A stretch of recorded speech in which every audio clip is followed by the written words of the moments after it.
One part of growing up is to learn to set borders. That means no longer letting people impose on you, lie to you, gaslight you, pressure you, betray you, rush you, pressure you, bully you, manipulate you. It's very liberating to draw lines of what is and is no longer acceptable, of what does belong in your life and no longer belongs in your life. But it's up to you to do that. It's up to you to liberate yourself. And so you announce your boundaries. That's step one. Step two is you announce the consequences it'll have if those boundaries are overstepped. And just that will stop most people from treating you badly, and you'll once again regain respect and proper treatment. But announcing your boundaries won't stop all people. There's a small percentage of people with inherent negative intentions, but you shouldn't have anything to do with those anyway. Why would you want to hang out with somebody who doesn't respect your boundaries? So, in addition to announcing your boundaries, which is step one, and announcing the consequences if boundaries are overstepped, which is step two, you also do step three, and if the boundaries are overstepped, you follow through with the consequences. You do it. That's step three. So let me give you an extreme example. You might have a spouse that's beating you, and it just so happens you no longer want to be beaten. And who can blame you for that? So you announce your new borders. You tell your partner you're no longer going to live with being beaten. You're no longer going to accept that. And then you announce the consequences should it ever happen again. And of course you do this while you're both in a normal mood, because if you do this during a fight, that's only going to trigger the other. It's not the right context. So you say, if you ever beat me again, then I am going to leave you. And if they actually beat you again, you simply leave. You simply go, you demonstrate there's a consequence for your actions. You teach them how reality works. You have to follow through, otherwise nobody's going to take your borders seriously, much less your own subconscious. That would be all talk and no action. So leaving that person puts them in a position where they have to change if they want any chance of ever getting you back. They are forced to change to the better, so to speak. If they don't change and come up with a good way to make up for it, they're not going to get you back. And I understand there might be other considerations in play, like I don't want to leave because I can't afford it. But can you see how much lack of self-worth is in that? Saying, oh well, I'd rather be beaten than face uncertain circumstances. And the person beating you is, of course, using that. They know you can't afford to leave. They're using it as a tool of oppression, and letting their anger, their issues, out on you. And that is, frankly, total enslavement. So if you have a lack of self-worth, that is, you don't see yourself as a child of the Most High and worthy, then you're not going to follow through with consequences. And then don't be surprised if your borders are violated over and over again. Negative people can smell a person who has no borders.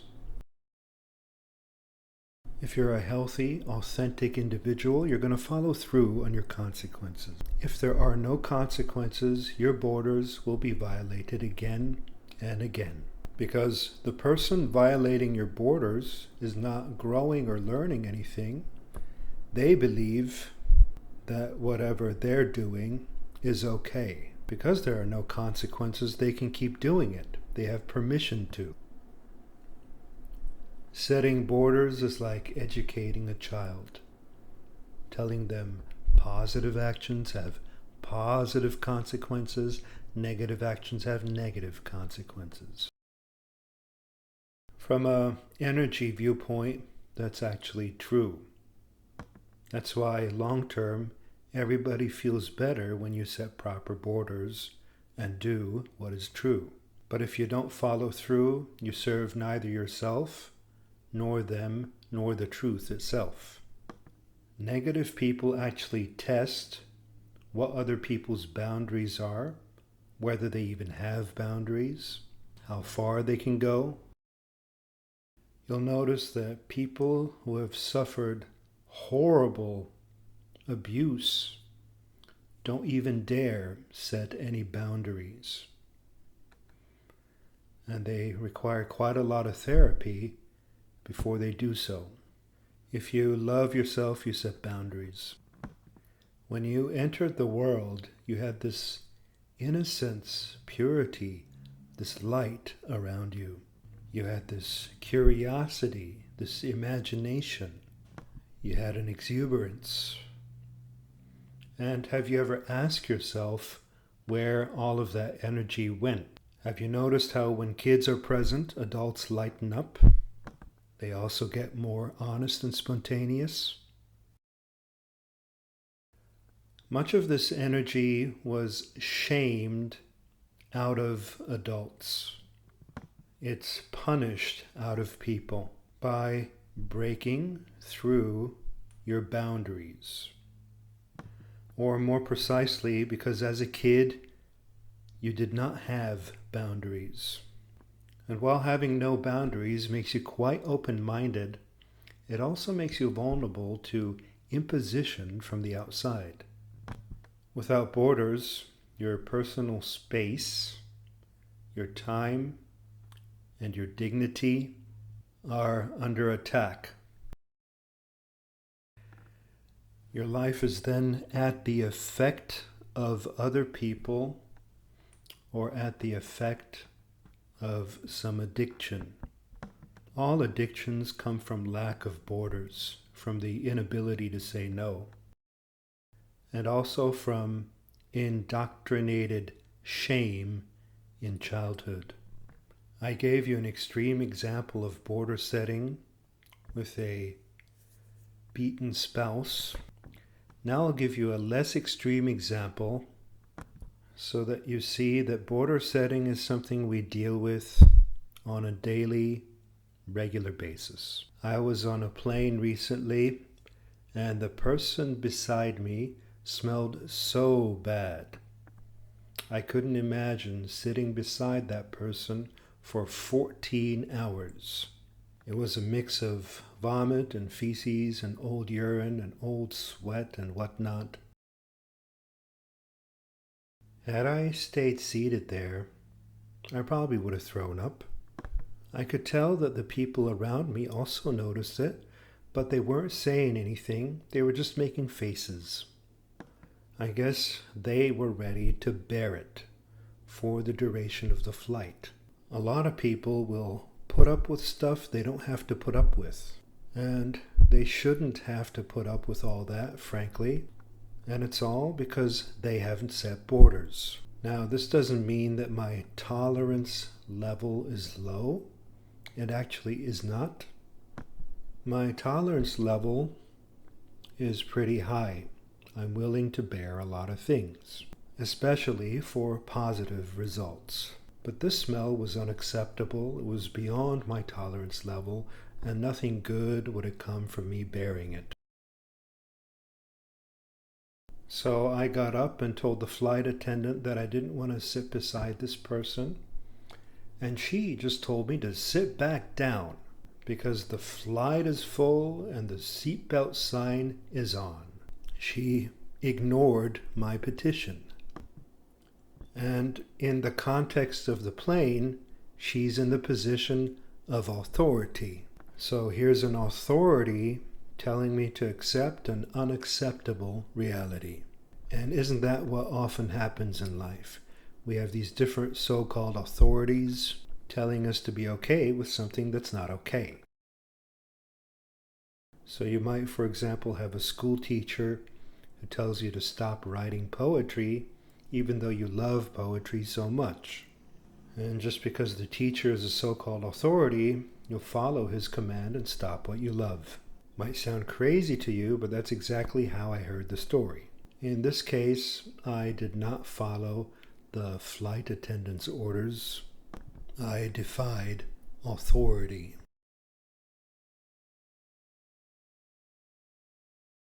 And no, that doesn't mean I have a problem with authority.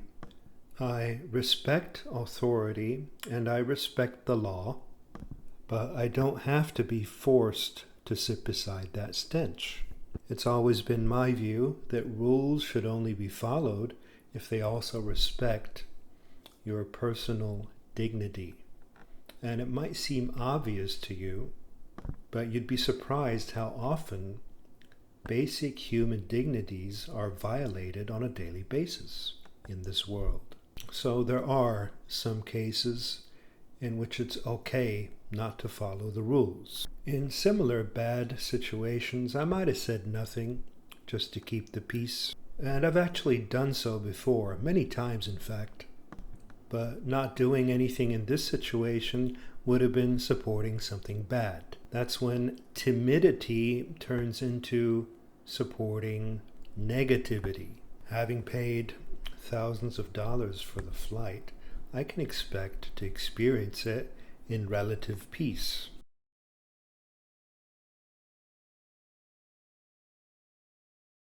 Now, in addition, there were about 4 or 5 shouting and crying babies around me, but I didn't complain about that, even though it's also a violation of one's borders. Noise violates borders, but in this case, there's not really that much anybody can do about it, except to send love and appreciation to the parents. Most parents do their best to keep their children quiet. So it would have been foolish of me to assert myself in front of them. And I've seen that happen a lot in planes. That's not setting borders, it's stupidity. So I defied the flight attendant's orders and went to sit elsewhere. That very same flight attendant soon followed me and told me I can't sit there because these are emergency seats. In a calm and humorous manner, I responded, I do have an emergency. I explained to her why I wouldn't be returning to that seat. I did so in a sincere and friendly manner because that's the vibe that more often creates results. Anger would only work if she too is borderless and shame-based. But if she values herself, then I need to treat her with dignity to get my point across. And in fact, if I'm integrous, I need to treat her with dignity either way. My goal isn't to cause stress to her, but simply to sit in peace. And so finally, I was allowed to sit there. Now, people who have had their borders violated many, many times and are not used to standing up for themselves would have likely not said anything, and if they would have said anything, they would have gotten very angry at the flight attendant. That anger being a mere reaction to earlier penetrations of their border. So that situation had nothing to do with me being a diva, being entitled, or any such nonsense. That's a whole different context. That's merely the mature and authentic setting of borders. Truly, setting borders is defining what is and is not preferred. If you don't define that, then you're not going to get what you prefer in your reality. You don't get in life what you deserve, you get what you define. Border setting is a natural consequence of no longer caring that much what others think of you. Now, imagine there's actually people out there that'd be afraid to say they want to sit elsewhere. Or they'd make it look like it's out of compassion to that person that they're staying. Or they'd put up with it because they feel sorry for the stewardess or anything else. All such considerations are things of the past as you grow into full authenticity. Your homework here is to define in thinking, speaking, and or writing what exactly your borders are, and to check whether your borders are being violated, and if so, to communicate that, and to communicate consequences should they be violated again.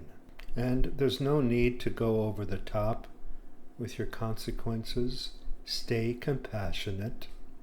For example, you wouldn't have to say, well, if you raise your voice one more time, I'm going to leave you forever. That's excessive, even mean-spirited. But you could say, well, if you shout at me again, I'm just going to leave the room. I'm not going to talk to you while you're shouting. And that would be a soft consequence at the level of the border breach. And just that little adjustment, that little consequence will likely lead to the person no longer shouting at you. And is that not good? Because they want to get your attention, and they learn that shouting is not a way to get your attention. So they'll need to change and adjust and learn how to get your attention by speaking in a friendly manner. So you see that setting boundaries is not only about helping yourself, it's about helping others too, and making the world a better place. So go out and in a gentle way define your borders.